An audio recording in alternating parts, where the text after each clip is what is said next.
자, 오늘 하나님의 말씀, 특별히 오늘 하나님의 말씀은 새 왕에 대한 얘기를 할 거예요. 새 왕.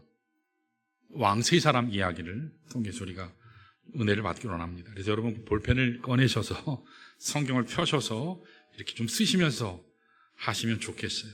위대하다. 세상 사람들이 크다라고 하는 이 세 명의 왕, 다 같이 이 사람들의 공통점이 The Great이라고, 대왕이라고 칭호가 되는 그런 왕들이에요. 지난주에 있어서 오늘 본문은 두 번째 묵시를 소개하고 있어요. 자, 특별히 1절, 2절을 보시면 이 묵시를 받은 시각과 장소를 다니엘이 소개하고 있습니다. 우리 한번 읽어볼까요? 1절, 2절 같이요. 읽습니다. 같이 시작. 나 다니엘에게 처음에 나타난 환상 후 벨사살 왕 제3년에 다시 한 환상이 나타나니라. 내가 환상을 보았는데 내가 그것을 볼 때에 내 몸은 엘람 지방 수산성에 있었고 내가 환상을 보기에는 을레 강변에서이니라. 여기 있는 시점이 주전 555년이에요. 벨사살 왕 3년이라 그랬잖아요.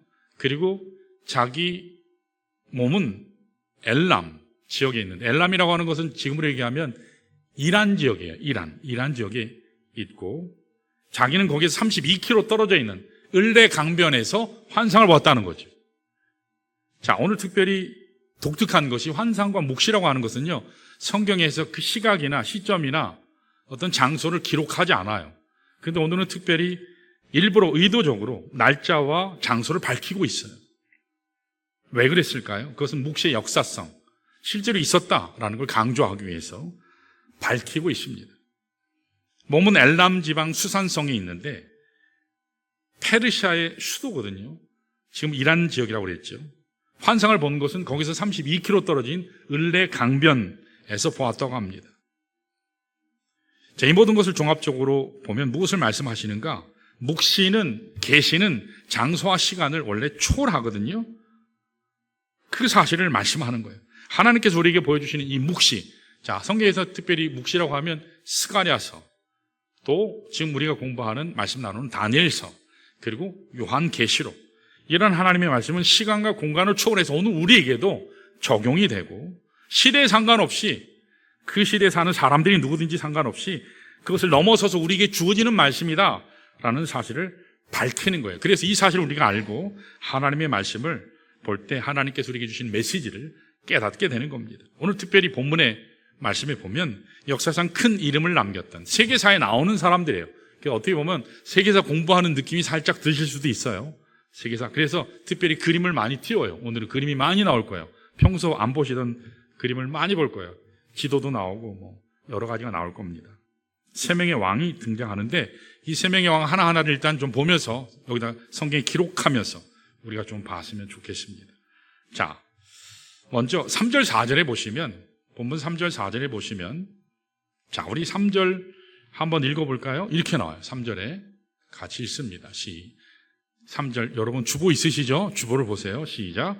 내가 눈을 들어 본즉 강가에 두 뿔 가진 숫양이 섰는데, 자, 두 뿔 가진 숫양에 동그라미를 치세요. 두 뿔 가진 숫양. 자, 이 사람은 누구냐면 고레스 왕이에요. 고레스. 영어로는 사이러스 2세 그렇게 얘기해요. 메데와 바사를 통일시켜서 페르시아를 시작한 왕, 그 사람이 고레스예요. 이건 세계사에도 나와요. 자, 바벨론을 시작한 왕이 누구였죠? 느부갓네살이에요. 느부갓네살 왕. 이제 그 바벨론을 정복하고 멸망시키고 세워진 나라가 페르시아인데, 오늘 여기에서는 어떻게 비유했어요? 숫양, 두 뿔 가진 숫양으로 표현을 했어요. 자, 계속해서 4절 한번 읽어볼까요? 계속해서 4절을 같이 읽습니다.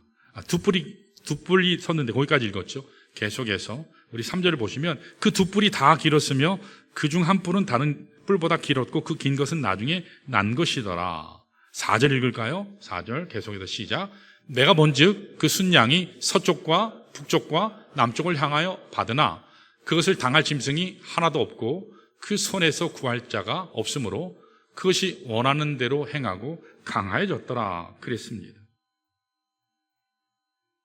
서쪽과 남쪽, 북쪽을 다 정복해서 기존에 있었던 페르시아가 나라가 되는데 바벨론까지 합쳐서 4개 제국을 합친 정복한 왕이 The Great Cyrus라고 하는 그런 왕이 됐어요. 이 사이러스라고 하는 왕은 관용 정책을 많이 폈습니다. 그래서 어느 나라를 정복하면 그것의 문화, 언어, 심지어는 종교까지도 존중해 줬어요. 여러분 아시다시피 70년이 지났죠. 바벨론에 포로로 끌려갔는데 포로로 끌려간 후 고레스가 왕이 딱 됐을 때가 이제 70년쯤 지난 때거든요. 이스라엘이요. 그때 바벨론 유술 끝나고 고레스가 칙령 하나를 발표해요. 뭘 발표하죠? 이제 너희들 본국으로 돌아가도 된다. 가고 싶은 사람 가라. 그래서 고레스 칙령을 발표해요. 그래서 거기 있었던 사람 중 본국으로 돌아간 사람이 5만 명이에요. 그중에 에스라도 있고 느헤미야도 있고. 그래서 이 기간에 기록된 성경이 에스라서, 느헤미야가 기록이 돼요. 굉장히 칭송 듣는 그런 왕이었어요. 근데 한편으로는 이 고레스라고 하는 왕은요, 굉장히 화려하고 굉장히 쾌락을 많이 추구했던 그런 왕이기도 해요. 여러분, 봄, 여름, 가을, 겨울마다 자기가 거처할 왕궁을 4개나 만들었어요. 왕궁을 지을 때 화려하게 엄청나게 짓겠죠. 그래서 그 왕궁들을 연결했는데 그게 무려 2,400km였어요. 숙소가 100군데가 넘었어요. 왕궁을 지키는 사람들은 불사조라 그래가지고 항상 10,000명이 유지가 됐어요. 10,000명이 한 사람이 뭐 죽거나 뭐 사고 나면 다시 10,000명을 채우고 항상 10,000명이었어요. 친위대가 10,000,000명이었습니다. 왕궁에는 진귀한 보물들이 많았어요. 수많은 미녀들이 살고 있었습니다. 향수가 굉장히 발달한 곳이 바로 여기였어요. 진귀한 음식, 맛있는 음식이 엄청났어요.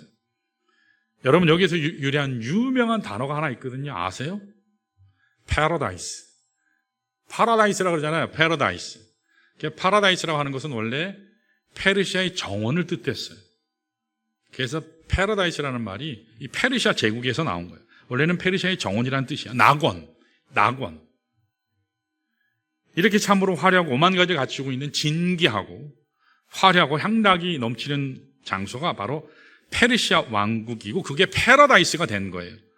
오늘날에도 이슬람권에 있는 많은 사람들이 이 패러다이스를 꿈꿀 생각을 해요. 내가 어떻게 하면 패러다이스에 갈 수 있을까? 낙원에 갈 수 있을까?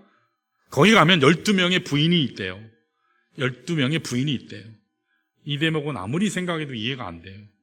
왜 12명이 부인이 있는 곳이 패러다이스인지 한번 모시고 사는 것도 형제들 어떠세요? 벅차잖아요. 그렇죠? 어찌됐든 너무너무 많은 것이 가져진 곳이기 때문에 어떻게 하면 패러다이스에 갈 수 있을까? 패러다이스에 갈 수 있는 방법은 딱 하나예요. 뭔지 아세요? 순교하면 돼요. 그래서 여러분 쌍둥이 빌딩 무너졌었잖아요. 그때 그 사람들이 자살 폭탄 돼가지고 막 들어가서 죽고 그러잖아요.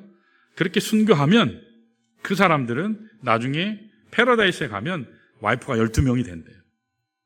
그래서 거기에 열심히 가기 위해서 순교한다고 그렇게들 얘기해요. 자, 이와 같은 화려함이나 찬란한 영광, 세상적인 부요함이 진정한 차원의 위대함이라고 여러분 생각하세요? 과연 그럴까? 자, 두 번째 소개되는 왕이 또 하나 있어요. 자, 5절에서 7절을 한번 보시면, 자, 5절을 보시면 이렇게 나와요. 읽어볼까요? 같이 시작. 내가 생각할 때에 한 숫염소가 서쪽에서부터 와서 온 주면에 두루 다니되 땅에서 닿지 아니하며 그 염소의 두 눈 사이에는 현저한 뿔이 있더라. 자, 저기 보면 5절이요. 다시 한 숫염소, 숫염소의 동그라미 치세요. 숫염소는 알렉산더를 얘기해요. 알렉산더. 그리고 현저한 뿔이라고 하는 것은 탁월성을 얘기해요. 이 숫염소에 해당하는 알렉산더가 숫양에 해당하는 페르시아를 정복해요. 그래서 자, 아까 우리 비교해서 지도를 봤어야 되는데 지도를 페르시아 제국의 지도를 한번 볼까요? 한번 찾아주실래요? 자, 페르시아 제국이 저렇게 약간 무슨 색이라고 그래요? 살구색이에요? 뭐 땅색 비슷한 거예요? 옅은 황색 같죠? 저희가 페르시아 대제국이에요. 자, 그러면 알렉산더가 지배했던 이 나라가 어느 정도 되나 한번 볼까요? 알렉산더가 지배한 나라가 저 정도가 돼요. 다들 땅 넓이는 다 명수들인 것 같아요. 동쪽으로는 인도까지 점령하고 남쪽으로는 이집트를 점령하고 온 유럽을 다 점령했어요. 왕이 될 때가 몇 살이 됐는지 아세요? 자기 아버지가 암살 당했을 때 왕이 되거든요. 몇 살 때 됐는지 아세요? 20살. 20살 때 왕이 됐어요. 왕이 된 지 불과 13년 만에 저 땅을 다 정복한 거예요. 저 땅을. 어마어마하죠. 지금은 차 타고 가도 힘든데 말 타고 가서 정복한 거예요. 그리고 주전 336년에 왕이 된 그가 세상을 떠난 것이 323년, 33살의 세상을 떠날 때까지 저 나라를 제국을 이룬 겁니다. 그런데 한 가지 아쉬운 것은 이 알렉산더, 33살의 젊은 나이에 바벨론에서 열병으로 죽었어요. 장티푸스로 죽었다고 그래요. 프루타크 영웅전에 의하면 죽기 전 14일까지 계속 술을 먹었대요. 고열이죠. 또 고름도 아마 심했나 봐요. 근데 술 먹는 건 최악이잖아요.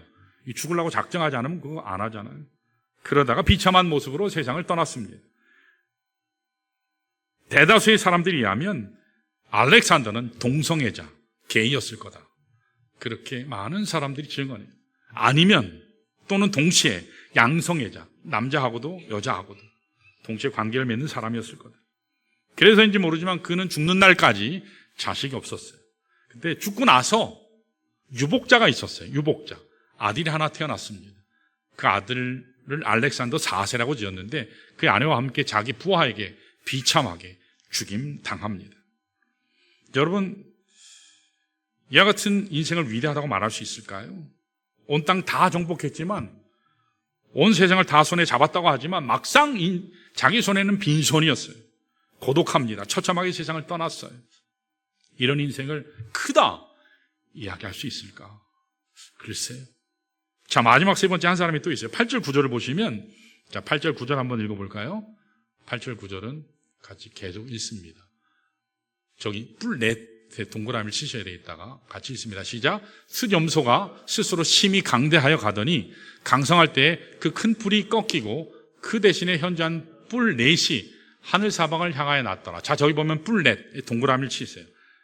이 헬라 제국인데, 헬라 제국, 알렉산더 대왕이 이뤘던 나라가 헬라 제국인데, 헬라 제국이 네 나라로 나뉘죠. 네 사람의 장군에 의해서 나뉘는데, 자, 마케도냐라고 얘기하고 하나는 헬라 본토예요.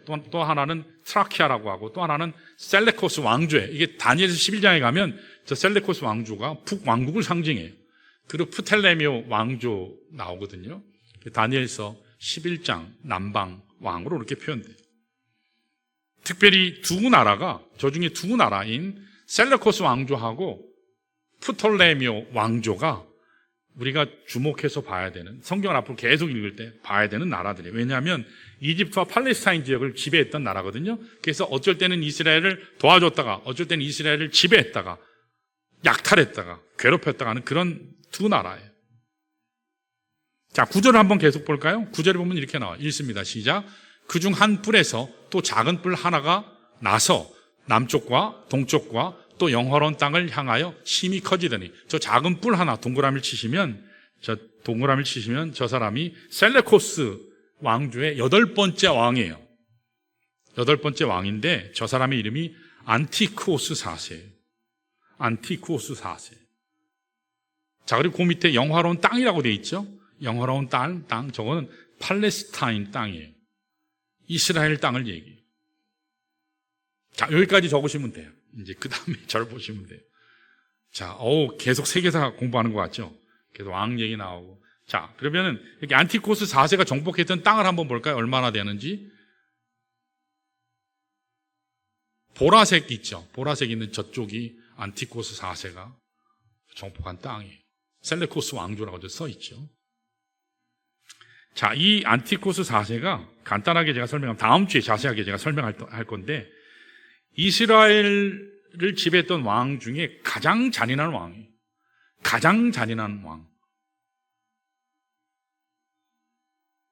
가장 잔인한 왕. 인간적인 차원에서 능력이 있기도 했지만 프톨레미 제국을 제압했었던, 팔레스타인 지역을 지배했었던 왕이긴 했지만 굉장히 잔인했어요. 그래서 별명이 뭐였냐면 에피파네스 왕이라고 했어요. 들어본 적 있으실 거예요. 에피파네스. 에피파네스라는 말은 뭐냐면 하나님의 신이 나타났다. 하나님의 신의 현현자다. 그런 뜻이에요. 그러니까 심판의 하나님, 저주하시는 하나님, 그런 공포스러운 하나님을 묘사하면서 에피파네스라고 얘기하거든요. 굉장한 파워를 가지고 있어요. 여러분, 하나님을 대적하고 하나님을 파멸로 노렸던 이런 왕이 과연 크다, 위대하다, 더 그레이시 붙거든요. 그렇게 얘기할 수 있을까요? 자, 이 세 왕은 세상적으로 보면 물질도 가졌어요. 권력도 가졌어요. 명예도 가졌어요. 최고의 자리도 가졌어요. 세상적인 차원에서는 위대하다 할 수 있을지 몰라요. 큰 자라 할 수 있을지 몰라요. 그러나 하나님의 차원에서는 아무런 가치가 없더라는 거죠. 여러분, 그래서 오늘 하나님의 말씀을 통해서 어떻게 하면 우리가 하나님의 위대함, 하나님께서 크다라고 인정할 만한 위대함의 요소가 무엇인가, 이것을 알아서 우리도 하나님 앞에 큰 자 되시기를 주님의 이름으로 축원합니다. 자, 그래서 세 가지예요. 따라할까요? 하나님 앞에 큰 자 되려면 첫 번째, 따라합니다. 관계성이다. 뭐라고요? 관계성이에요. 하나님 옆에 서면 위대하게 되는 거예요. 아멘. 하나님 옆에 있으면, 하나님과 함께하면 위대하게 되는 거예요. 또 한 가지는 뭐냐면, 자, 두 번째, 방향성이다. 내가 가지고 있는 건, 내가 가지고 있는 재능, 물질, 그 어떤 것도 하나님을 향한 방향이 되면 위대하게 되는 거예요. 방향성이요. 첫 번째는 뭐였어요? 관계성. 두 번째는 방향성. 세 번째는 따라할까요? 충성심이다. 선 자리, 하나님께서 세우신 그 자리에서 변치 않고 끝까지 가는 거예요. 이기는 자 되는 거예요. 믿음으로 끝까지 인내하는 거예요. 그러한 사람을 하나님은 위대하다, 크다, 그렇게 말씀하세요. 자, 하나하나씩 한번 볼까요? 자, 첫 번째가 뭐라고 그랬죠? 관계성이. 하나님께서 말씀하시는 하나님 앞에 큰 자로 인정받는 첫 번째 요소는 관계성이에요. 릴레이션십이. 여러분, 큰 자는 관계성에서 되는 거예요. 여러분, 우리 정치에도 보면 우리 문재인 대통령이 있었고 윤석열 대통령이 있었고 지금은 이재명 대통령이잖아요. 제가 정치 얘기하려는 게 아니고, 여러분, 각각 대통령이 될 때마다 그 옆에 무수한 사람들이 옆에 어떻게 하든지 서려고 뭐 발악 정도 하지 않습니까? 그래서 뭐 문심이다, 문심을 알아야 된다, 뭐 윤심을 알아야 된다, 명심을 알아야 된다. 여러분, 많은 사람들이 왜 대통령 옆에 서려고 그렇게 발버둥 치죠? 그 옆에서야 내가 크니까, 그 옆에서야 내가 한 자리하고 클 수 있으니까. 그러나 여러분, 정말 큰 자는 하나님이 함께 하시는 자인 줄로 믿습니다. 하나님이 함께 하셔야 큰 자가 되는 거예요. 성경에서 여호수아를 보면, 여러분, 여호수아를 볼 때마다 저는 신기해요. 여호수아 성경에 뭐라고 나오죠? 시종이라고 나와요. 종이에요, 종. 태어날 때부터 종. 시종이에요, 시종. 모세하고 비교했을 때 인간적인 면에서 볼 때는 정말 별 볼 일 없는 사람이에요. 근데 하나님이 보실 때는 어떻게 보면 여호수아를 더 크게 보기도 해요. 하나님의 성경에서 구약 전체에서 성령 충만함을 잃어버리지 않는 유일한 세 사람 중에 한 사람이 여호수아예요. 여호수아는 항상 성령에 충만했어요. 근데 그 여호수아가 될 수 있었던 것은 모세하고 함께 했기 때문이에요. 어떤 모세요? 항상 하나님과 친밀했던, 항상 하나님과 함께 있었던 그 모세와 함께 했기 때문에 여호수아가 위대한 사람이 된 겁니다. 그래서 우리의 관건은 뭐냐? 누구와 함께 있느냐? 여기에 우리의 위대함이냐, 크냐, 작냐, 그것이 결정이 된다는 사실이에요. 알렉산더가 엄청나게 큰 땅을 여러분 정복했지 않습니까?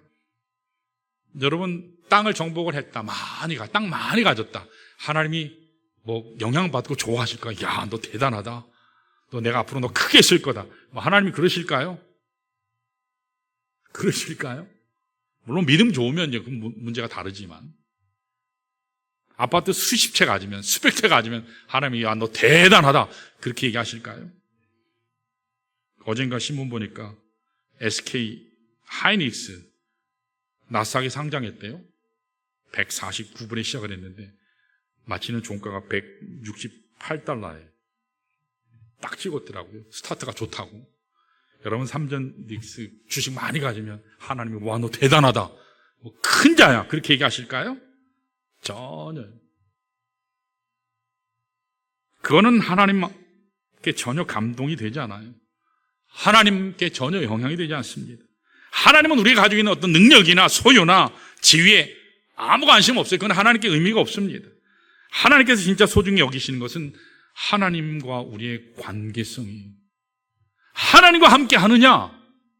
여러분 한번 비교해 볼까요? 페르시아 왕이랑 다니엘이랑 한번 비교를 해볼까요? 세상적으로 보면 누가 위대하다 얘기할까요? 누구를 위대하다 얘기할까요? 페르시아 왕이에요. 권력 있잖아요. 좋은 집에 살잖아요. 화려한 집에 살잖아요. 좋은 거 입잖아요. 맛난 거 먹잖아요. 엄청나 많은 사람들이 그 앞에 엎드려요. 누가 봐도 페르시아 왕을 위대하다, 크다, 그렇게 얘기할 거예요. 그 반면에 다니엘의 삶을 보면 포로로 끌려왔어요. 형편없는 사람이에요. 인간적으로 보면 시원찮은 사람이에요. 특별히 백도 없어요. 배경도 없어요. 아는 사람도 아무도 없어요. 하나님의 특별한 은총으로 총리라는 자리까지 갔지만 여러분 성경 어디를 찾아봐도 다니엘이 총리가 되었기 때문에 잘 먹고 잘 입고 잘 살았다, 그런 말이 성경에 한마디도 안 나와요. 오히려 반대입니다. 총리가 됐기 때문에 핍박받았어요. 시기 질투당했어요. 음해를 받았어요. 심지어는 사자굴에 들어가는 일까지 당했어요. 이런 사람이 다니엘이었어요. 페르시아 제국의 왕과 비교하면 초라하기 그지없어요. 빈약하기 그지없지만 그러나 다니엘이 이 페르시아 왕이 갖지 못했던 한 가지를 가지고 있었어요. 그게 뭘까요? 그는 매일 하나님을 만났어요. Every day. 매일 아침 일찍 하나님을 만났어요.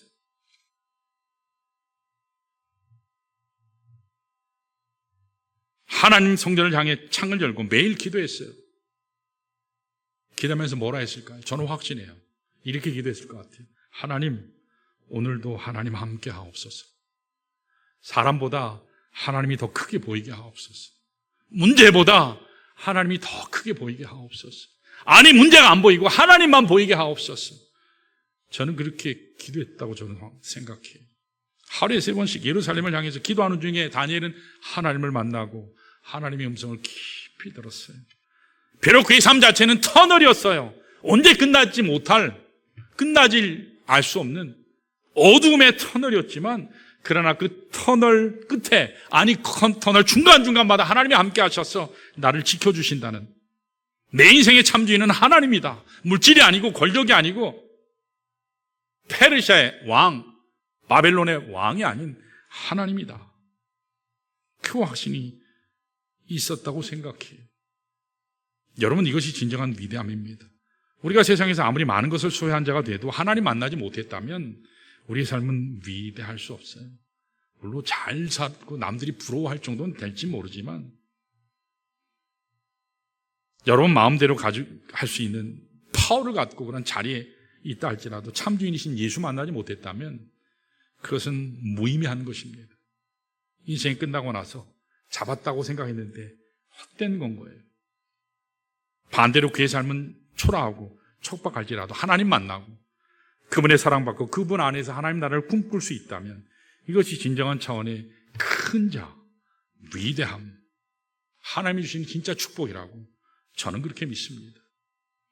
여러분, 성경 이 찬송가 보시면 찬송가를 굉장히 많이 만든 분 중에 한 분이 페니 크로스비라는 분이 있어요. 페니 크로스비. 우리 성가대는 알아야 되는데 반주자 아세요? 모르세요? 무지하시면 안 되는데. 페니 크로스비라는 사람이 있어요.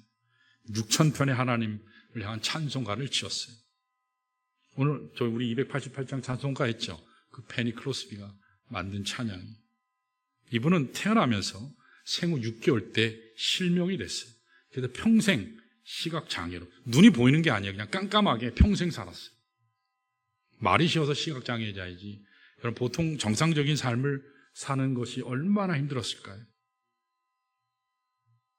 그럼에도 불구하고 이분은 일평생 6,000편의 찬송 시를 남겼어요.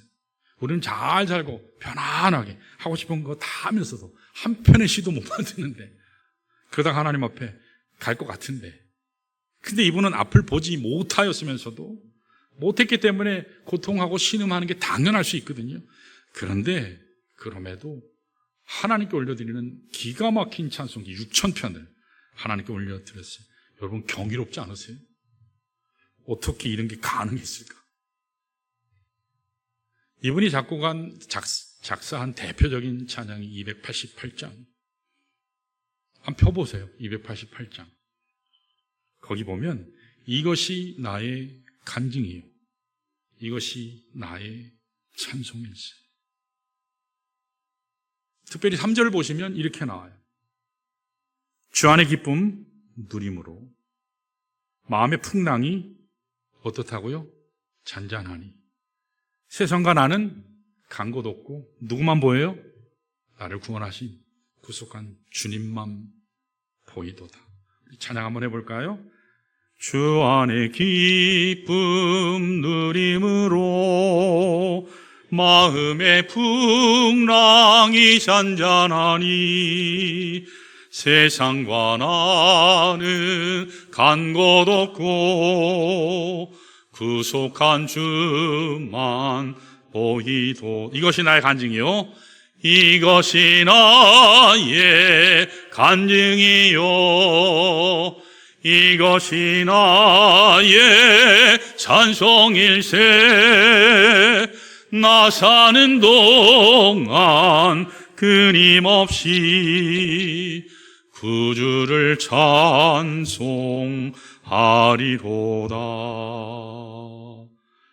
기가 막힌 찬양 아니에요? 여기 가사를 잘 보시면 크로스비는 찬양 가운데 고통이 없다 그렇게 쓰지 않았어요. 내 인생에 하나님이 나와 함께 하시기 때문에 풍랑이 전혀 없다 그렇게 말하지 않고 있어요. 앞을 보지 않는 실명에 아픔이 분명히 있는데 왜 풍랑이 없겠어요? 왜 슬픔이 없겠어요? 왜 억울함이 없겠어요? 하나님이 살아계시면 나 좀 고쳐주시면 좋을 텐데 왜 아픔이 없겠어요? 온 세상이 나를 고통 가운데 몰아넣지만 세상도 내 눈에 보이지 않고 오직 한 분 주님만 보인다고 하는 이와 같은 고백이 저는 위대한 고백이라고 믿습니다. 우리에게도 이와 같은 고백이 넘치시기를 축원합니다. 오늘 여러분 인생 가운데도 수많은 인생의 문제들이 있을 겁니다. 아픔이 있을 겁니다. 환경에 문제가 있을 거예요. 관계성에 문제가 있을 겁니다. 여러분 앞길을 막는 여러 가지 절망적인 사건들도 있을 겁니다. 그러나 문제가 보이지 아니하고 주님 안에서 주님만 볼 수 있으시기를 축원합니다. 주님만 볼 수 있다면 여러분 하나님께서 반드시 여러분들을 큰 자로 사용케 하실 줄로 믿습니다. 자, 이렇게 첫 번째는 뭐였다고요? 뭐라고요? 관계성. 두 번째 뭐라고요? 방향성이에요. 두 번째로 하나님 앞에 큰 자라 인정받는 근거는 방향성이에요. 내가 아무리 많은 능력을 가지고 아무리 많은 것을 소유해도 이것을 어디를 향해 사용할 것인가, 그 방향성이 제대로 결정되지 않으면 여러분 큰 자로 하나님 앞에 쓰임받을 수 없다는 거지. 여러분 우리 전교인 수련회 위해서 지금 바자회 열심히 준비하고 계세요. 제가 광고도 했지만 여성교회 임원들이 5-6분이 거의 매일 출근했어요. 올 때 그냥 오지 않고 뭐 하나씩 들고 와요. 집에서 쓸만한 거 들고 와요. 줄만 하면 또 뭐가 채워져 있고, 줄만 하면 채워져 있고. 열심히 해주셔서 너무너무 감사해요. 음식 준비하시는 분들 새벽에도 내려가 보니까 음식 준비하느라고 쫙 깔아놓으셨더라고요. 열심히 이제 준비도 하고 판매도 하고 우리들 열심히 구입해야 되겠죠. 나는 그냥 오늘은 가리라 그러지 마시고 꼭 들르시기 바랍니다. 여러분 여성계 임원들이 왜 이렇게 할까요? TF팀도 마찬가지예요. 토요일마다 모이거든요. 모여서 1시간, 2시간 회의해요. 제가 일부러 안 가요. 니들끼리 잘 좀 해봐라. 그러면 보고를 해와요. 어떻게 하는지. 중간에 어려움이 있으면 저한테 전화가 와요. 목사님이 어떻게 결정할까요? 그럼 제가 그 결정해주고. 찬양팀이 열심히 찬양하잖아요. 열심히 찬양팀 연습해요. 이뿐만 아니라 온 우리 교회에서 섬기시는 모든 하나님의 사람들, 왜 그렇게 열심히들 섬기시죠? 그 방향이 어디를 향하는 거죠? 하나님이 교회를 세우기 위함이에요. 그리스도의 몸된 교회를 온전히 세울 때 하나님이 기뻐하시기 때문이에요. 그래서 여러분, 언제나 내가 무슨 일을 할 때 그 방향이 어딘가를 항상 체크하셔야 돼요. 저는 두 번째 왕이 아까 누구라 그랬지? 한번 볼까요? 알렉산더 대왕이에요. 알렉산더 대왕은 능력 면에서 탁월해요. 알렉산더 대왕은요, 지성적으로도 탁월해요. 여러분, 알렉산더의 가정교사가 누군지 아세요? 이 세상에서, 그 당시 세상에서 최고의 지성인인 사람이 이 알렉산더 대왕의 스승이었어요. 아리스토텔레스는 서양 철학을 집대성 이룬 사람이에요. 기초가 아리스토텔레스. 그 앞에 물론 플라톤에 의해서, 그 앞에 소크라테스부터 이렇게 쭉 내려가지만 아리스토텔레스가 개인 가정 교사였어요. 대단하지 않아요? 숭고한 철학의 태두인 아리스토텔레스에게 배웠어요. 아침, 저녁으로 질문하면 대답하고. 깊은 철학을 알렉산더에게 전수했던 사람이 바로 아리스토텔레스예요. 그러다 보니까 알렉산더는 가는 곳마다 항상 거기다 뭘 심었어요? 헬라 사상, 헬라 철학을 심었어요. 이런 면에서 보면 능력이나 지위나 최고의 수준의 지성, 대단하죠. 저는 개인적으로 그렇게 생각해요. 지금까지 있었던 서양에 있는 모든 왕이 있는데 그 모든 왕 중에 가장 탁월한 사람 한 사람 딱 뽑으라면 저 같으면 아마 많은 경우에 알렉산더를 뽑을 것 같아요.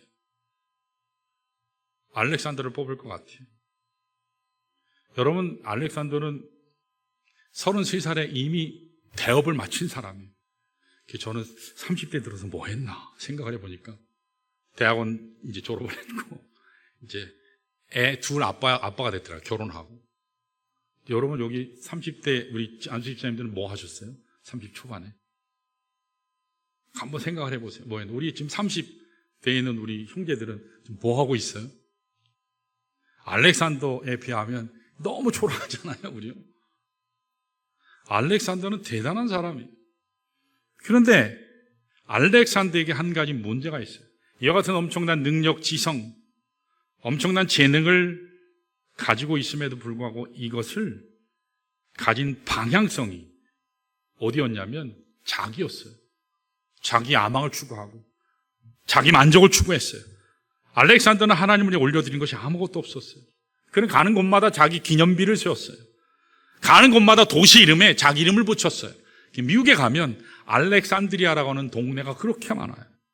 버지니아 가도 알렉산드리아, 필라델피아 가도 알렉산드리아, 조지아를 가도 알렉산드리아. 없는 게 없어요. 항상 있어요. 알렉산드리아를 치면 엄청 많아요. 이거는 미국만 그런 게 아니에요. 유럽에도 알렉산드리아라는 이름이 굉장히 많아요. 여러분, 알렉산더는 굉장히 많은 것을 가졌어요. 많은 것을 소유했지만 오직 자기만을 위해 사용했던 이런 인생을 결코 하나님은 위대하다 말씀하지 않습니다. 오늘 여러분과 제가 가지고 있는 것이 비록 작을지라도 많든 적든 아무 상관없어요. 하나님을 향해 쓰느냐, 나를 위해 쓰느냐에 따라 하나님의 평가는 달라질 겁니다. 여러분, 하나님 영광 위에 쓰시기를 축원합니다. 하나님 부르신 목적을 위해 여러분의 재능, 저 별거 없는데, 아니요. 하나님은 그걸 귀하게 여기세요. 하나님께 붙잡히면 놀랍게 쓰임 받을 줄로 믿습니다.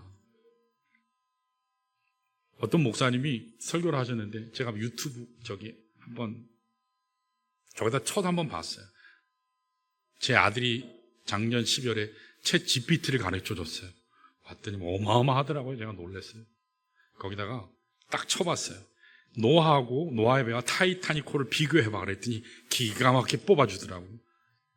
노아의 배가 이렇게 생겼죠. 우리 만화 같지만 그림이 이래요. 그렇죠? 만화 같지만 노아의 배가 저렇게 뭐로 만들었죠? 나무로 만들었잖아요. 누가 만들었죠? 노아가. 아마추어예요. 아마추어요. 근데 또 배가 있죠. 하나 배우면 타이타니코라고 또 있어요. 타이타니코는 저렇게 생겼어요. 타이타니코는 누가 만들었죠? 그 당시에 최고의 전문가들이 만들었어요. 뭐로 만들었죠? 강철로 만들었어요.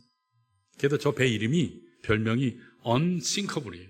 절대로 가라앉는 배, 절대로 안 가라앉는 배. 근데 어떻죠? 저 배는 첫 출항에서 빙산 만나서 빠개졌어요. 아주 쪼개져가지고 다 죽었잖아요. 비참하게 사람이 죽었어요.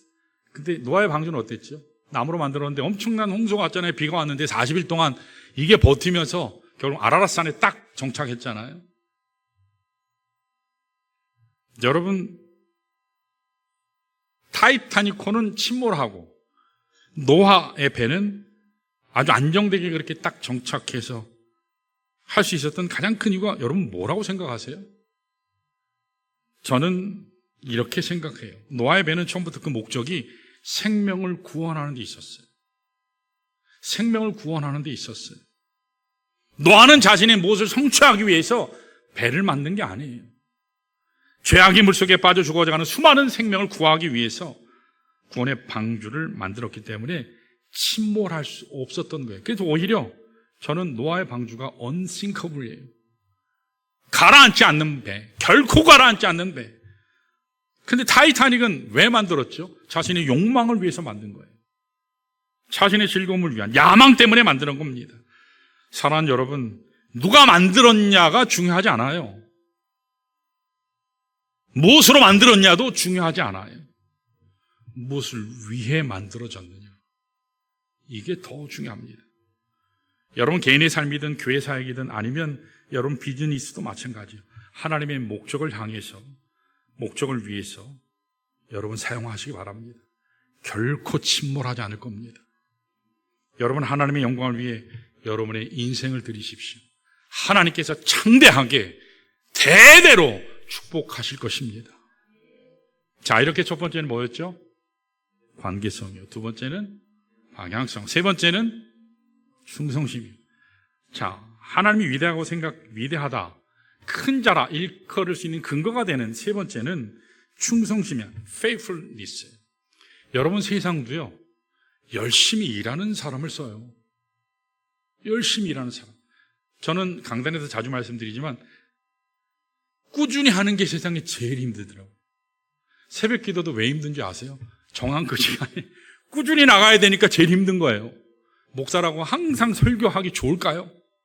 어쩔 때는 죽어도 안 가고 싶어요. 그럴 때가 있어요. 근데 어떻죠? 제가 안 하면 할 사람이 없어요. 제가 갑자기 아침에 우리 최 목사님 설교 준비해. 그러면 우리 최 목사는 어떨 줄 아세요? 그는 거의 날벼락 수준이에요. 설교가 그냥 쫙 하면 짠 하면 뭐 붕어빵 찍어내듯이 나오는 게 아니에요. 묵상하고 고민하고 발버둥 치고 몸부림쳐야 그래야 조금 나올까 말까 안 돼요. 하나님 은혜 경험하자면 안 나오거든요. 성도들이 알아요. 저 설교가 어떤지. 꾸준히 하는 게 세상에 제일 힘들어요. 저기 우리 최인규 형제 저기 뒤에 앉아 있는데 눈에 딱 띄어요. 저기 선글라스를 끼고 있어서 눈이 아파서 그런 거예요. 눈이 아파서. 그리고 우리 혜린 자매 둘이 앉아 있는데 지금 온 지 한 3주 됐죠. 청년부 그때 조모임을 할 때 물었어요. 6개월 만에 미국에 있다가 왔거든요. 미국에 있다가 왔는데 갔다 오자마자 질문이 집사람한테 이런 질문을 하더라고요. 미국 어땠어? 그랬더니 천국이던데요. 그렇게 얘기하더라고요. 천국이던데요. 그래서 질문을 해요. 그런데 그 좋은 천국인 미국을 목사님 사모님 왜 버리시고 오셨어요? 그리고 나중에 아이들 얘기했거든요. 왜 거기를 놓고 오셨어요? 그게 굉장히 궁금했나 봐요. 그래서 제가 이제 10주년 기념했을 때 설교하는 거, 그 내용을 얘기해 줬거든요. 이해가 안 된다는 거예요. 그 좋은 데를 왜 왔냐고. 그러면서 교회 예배를 드리는데 우리 청년부에서 질문을 했어요. 교회 6개월 만에 오니까 어떻더냐. 거기에 정착을 잘 못했대요. 이민교회 정착하는 게 쉽지 않거든요. 짧은 단기간에. 근데 교회 딱 왔는데 딱 들어오니까 방도 집사님이 찬양을 쫙 하더라는 거. 딱 근데 그날따라 우리 방주의 자매가 특송을 다 가더라는 거예요. 대표 기도를 또 누가 하셨죠, 그날? 기억이 안 나는데. 저 누가 하셨어요? 대표 기도를 쫙 하셨어요. 그리고 담임 목사님이 다 올라오셔가지고. 했던 거 6개월 전에 했던 그대로 똑같이. 단위에서 말씀이 바뀌고, 말씀을 쫙 선포하시고, 그리고 성도들이 또 끝나고 다 나가면서 그렇게 자랐다고, 반갑다고, 그래서 너무너무 감사하고, 그러면서 딱 고향이다. 고향에 온 것 같았다. 그 얘기를 했어요. 그 자리에 멈추지 않고 지키라는 그 자리를, 그 장소를 떠나지 아니하고 끝까지 주님 섬기고 믿음을 지키는 이것을 하나님은 충성이라 얘기하는 거예요. 하루 이틀 나오는 거는 쉬워요.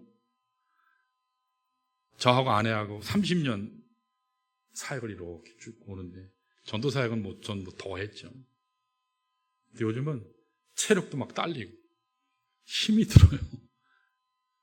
보니까 스폴전 목사님이 거의 60 직전에 돌아가셨거든요.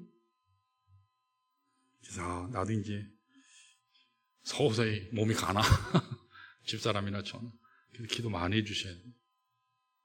체력이 막 딸려요. 그런데 하나님 앞에 충성함으로 나간 우리 믿음의 사람들, 그 사람들 때문에 또 가는 거예요. 여기 마지막 셋째 왕이 안티코스 4세라고 그랬잖아요. 다음 주에 자세하게 더 많이 말씀을 드릴 거예요. 이 사람은 사람을 죽일 때 굉장히 잔인하게 죽였어요. 특별히 돼지고기를 먹지 않는다는 이유. 지금은 상관없어요. 먹어도 돼요. 그렇죠? 주님께서 주신 건 감사함으로 먹으면 아무 문제 없어요.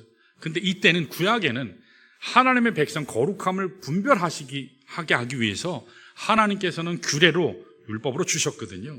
이게 레위기 11장에 나오고 신명기 14장에도 나오죠. 그래서 무엇을 먹느냐 보다는 하나님께 순종하느냐, 하나님 말씀에 순종하느냐, 그게 핵심이에요. 이 말씀 듣고 또 돼지고기 먹지 말래, 그게 아니에요. 뒷얘기는 안 듣고 앞에 얘기만 들으시면 안 돼요. 이 안티코스 4세는 그래서 성전을 회파하고 성전 안에 돼지 피를 막 뿌려댔어요. 하나님이 제일 싫어하실 만한 걸. 그런데 그때 끝까지 믿음을 지키는 사람들 그룹이 있었거든요. 그들을 히브리어로 헤스딤이라고 그래요. 여러분 들어보신 분도 있을지 몰라요. 헤스딤. 헤스딤이 이게 얘기하면 파였어요. 경건한 자들이거든요. 경건한 사람들. 이 사람들의 후예가 누구냐면 바리새인이에요. 바리새인들 굉장히 욕하잖아요. 근데 그들의 처음 출발은 그러지 않았어요. 이 헤시딤에서 파이어스, 경건한 자들인데 이들 중에 탁월한 하나님의 사람이 한 사람 나왔거든요. 그 사람의 이름이 뭐냐면 주다스 메캅이라는 사람이 있어요. 다음 주에 제가 자세히 얘기할 거예요. 주다스 메캅이. 여러분 기억하시면 좋아요. 근데 이 주다스 메캅이를 중심으로 해가지고 이들이 군대를 결성하고 이 안티오쿠스 4세를 물리쳐요. 시리아, 셀레쿠스 왕조가 시리아거든요. 시리아 지금은 엉망이잖아요. 나라가 엉망이잖아요. 난민 엄청나게 많고 못 사는 나라가 됐지만 이 당시에는 세계 최고의 강대국이었어요. 시리아 군대를 몰아내고 예루살렘 성을 회복하고 성전을 회복해서 성전 안에 가득 차 있던 신상을 다 부수고 또 부정한 피를 맑게 씻어버리고 깨끗하게 성전을 청결하게 해서 그들이 하나님께 성전을 다시 봉헌해 드렸어요. 재봉헌해 드렸어요. 12월인데 그들의 연역으로. 그래서 이 절기를 아시는 분 계세요? 신학생도 모르더라고요. 물었더니 아직 안 배웠다고 그러더라고요. 하누카라고 그래요. 하누카. 이게 요한복음 10장에 수전절이라고 나와요. 하나님은 모든 세상이 다 어두워지고 모든 사람들이 변질되어 있는 그때 끝까지 신앙의 절개를 지키는 이 사람들을 남겨두셨는데 그들을 통해서 하나님 나라를 회복하신다는 거죠. 충성된 하나님의 사람들, 하나님의 영광을 회복한다는 사실이에요. 사랑하는 여러분, 아시아 7교회를 보면 4대 교회라고 있었어요. 그 4대 교회는 하나님께서 진노하시면서 주님께서 말씀하시죠. 너는 살았다 하는 이름은 가졌는데 죽었다. 우리에게도 질문 한번 하면 좋을 것 같아요. 살았다고 스스로 말은 하는데 스스로 자기 이름은 산 자야. 하나님 앞에 나는 부요한 자야. 하지만 정작 하나님은 너는 죽은 자야. 나는 하나님 앞에 부요한 자야. 하지만 너는 가난한 자야. 눈먼 자야. 라오디게아 교회를 향해서 주님께서 말씀하셨잖아요. 너는 미지근해. 차든지 뜨겁든지 둘 중에 하나 하라. 미지근해서 내가 토해버리겠다고. 그렇게 말씀하세요. 주님께서 우리에게 원하시는 것은요, 충성이에요. 우리가 은혜로 구원받았으면 행함으로, 우리가 각각 심판받을 때 우리의 각각 선악간의 행함으로 심판받잖아요. 행위요. 이제는 우리가 하나님 앞에 행위로, 섬김으로, 충성함으로 이기는 자 여러분 되어야 할 줄로 믿습니다. 끝까지 믿음으로 이기셔서 승리하셔서 하나님 앞에 큰 자라 칭찬 들으시는 여러분 모두 되시기를 주님의 이름으로 축원합니다.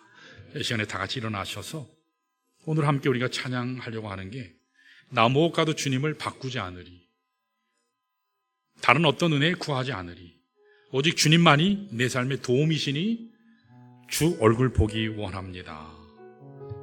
여기까지 우리 2번 반복을 하고 그 다음 후렴 부르고, 그리고 후렴도 2번 부르고, 그리고 우리 회기도가 마치겠습니다.